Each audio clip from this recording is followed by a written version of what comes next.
जय हिंद साथियों, आप सबके शुभ आशा करता हूँ आप सब अच्छे होंगे और आपका पूनमचंद चैनल पर हार्दिक स्वागत अभिनंदन करता हूँ। पूनमचंद एजुकेशन चैनल है, इसको अभी तक आपने सब्सक्राइब नहीं किया है तो अभी जाकर सब्सक्राइब करो। और आज हम देखेंगे जनजाति के बारे में। किसके बारे में? जनजाति। जनजाति जनजाति के जनजाति के जनजाति के बारे में देखेंगे, ठीक है ना। जनजाति राजस्थान राजस्थान का माने जनजाति किस इकट्ठ है। भील की उत्पत्ति क्या हुई, मीणा की उत्पत्ति क्या हुई, सांसी की उत्पत्ति क्या हुई, ग्रासिया की क्या हुई, कथोड़ी की क्या हुई, अंक 12 में देखा। पर आज केवल वीडियो मीणा ऊपर ही रहने वाला है। आज का वीडियो केवल मैं मीणा के ऊपर बनाऊंगा और कल आपका वीडियो किस पर मिलेगा? ग्रासिया या भील पर, भील जनजाति पर। हम देखेंगे मीणा जनजाति के बारे में। किसके बारे में? मीणा। किसके बारे में देखेंगे? मीणा। कि मीणा की उत्पत्ति क्या हुई।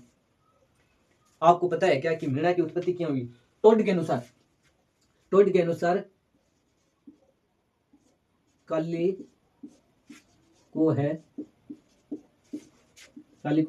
पहाड़ी से। काली को है पहाड़ी से हुई थी। और उत्पत्ति कहां से हुई थी? काली को पहाड़ी से हुई थी। और उत्पत्ति भगवान विष्णु के मत्स्य अवतार से। कहां से? भगवान विष्णु के मत्स्य अवतार से। भगवान विष्णु के मत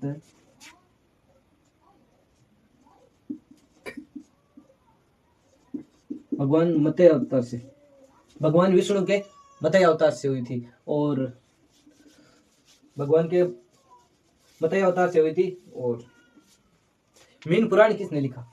मीन पुराण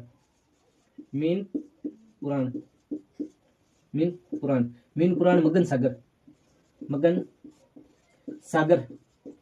मीन पुराण किसने लिखा था? मगन सागर ने लिखा था। मीन पुराण किसने लिखा? मगन सागर ने मीणा के कितने गोत्र बताए हैं?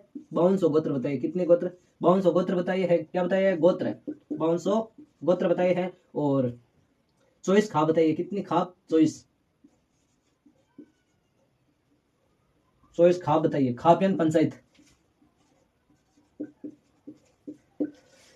का मगन सागर ने मीन पुराण लिखा। और मीन पुराण में 5200 गोत्र मिले मीणा के और 24 खाप यानी पंचायत। ठीक है। और मीणा जो कि अनाज रखने की कोठी होती है उसे ओबरी कहते हैं। यानी मीणा के अनाज रखने की कोठी होती है उसे ओबरी कहते हैं। और मुखिया को क्या कहते हैं? पटेल। मीणा में मुखिया को क्या कहते हैं? पटेल। और मीणा कितने प्रकार के होते हैं? मीणा 2 प्रकार के होते हैं। कितने प्रकार के होते हैं? 2 प्रकार के होते हैं। कौन कौन से है जरा देखिए। एक है चौकीदार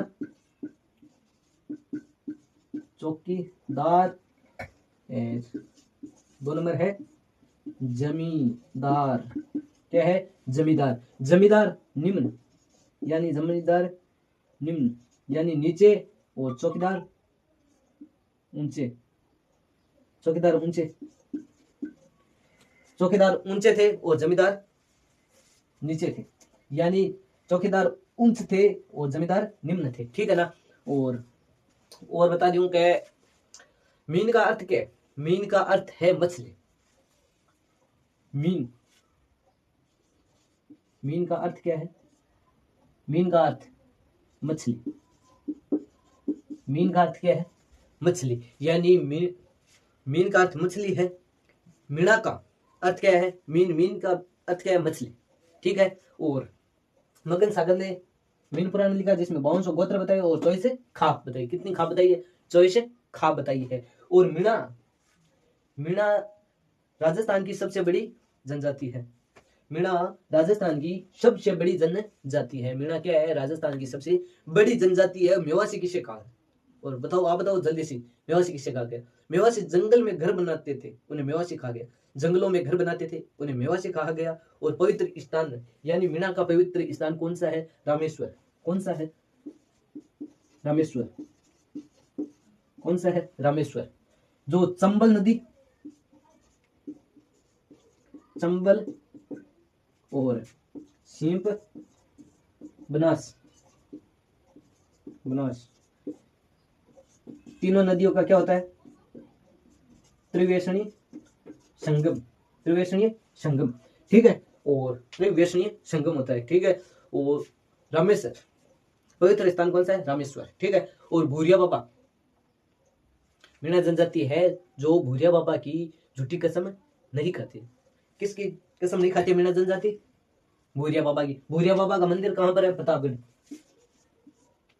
प्रतापगढ़, ये लाल तो ज्यादा दिख रहा है, आपको कम दिखाई दे रहा होगा। प्रताप कहाँ है? प्रतापगढ़। प्रतापगढ़ रणौद, प्रतापगढ़ गमाइन कटा है, रणौद गमाइन है, ठीक है नी। और मीणा जनजाति भूरिया बाबा की कसम खा रहे, झूठे कौन नहीं बोल रहे। मंदिर कटा है, रणौद प्रतापगढ़ गमाइन है। और राजस्थान की सबसे बड़ी जनजाति कौन सी है? मीणा। मीणा की उत्पत्ति कैसे हुई? कालिको है, पहाड़ी से हुई। और मीन पुराण किसने लिखा? मगन सागर ने लिखा था, जिसमें 5200 गोत्र बताई और 24 खापे बताई गई है। और मीणा है वह 2 प्रकार के थे। कितने प्रकार के? 2 प्रकार के थे, चौकीदार और जमींदार। चौकीदार उच्च थे और जमींदार निम्न थे। कितने? और मीणा का अर्थ क्या है? मीणा का अर्थ मीन, मीन यानी मछली, ठीक है। और प्रतापगढ़ गमाइन है, भूरिया बाबा का मंदिर है। और जो मुख्य नाम है वह मैं आपको डायरेक्ट बता देता हूँ कि मुखिया को क्या कहते हैं मीणा में? पटेल कहते हैं। मुखिया को क्या कहते हैं? पटेल कहते हैं। और जो मीणा के अनाज रखने की कोठी होती है ना, अनाज रखने की कोठी, उसे ओबरी कहते हैं। क्या कहते हैं? ओबरी कहते हैं। और क्या? मेवासी, जो जंगलों में घर बनाते थे उन्हें मेवासी खा गया। उन्हें क्या खा गया? मेवासी। यह मीणा जनजाति यही अपनी कंप्लीट होती है। और इसके साथ में मैं आपको एक सांसी है उसके बारे में बता देता हूँ। सांसी जनजाति है, उनके बारे में 1 मिनट में बता देता हूँ। केवल 2-3 लाइन है, केवल 2-3 लाइन है, जल्दी से अभी बता दूंगा, कंप्लीट हो जाएगी। सांसी क्या? सांसी है, बस सांस नामक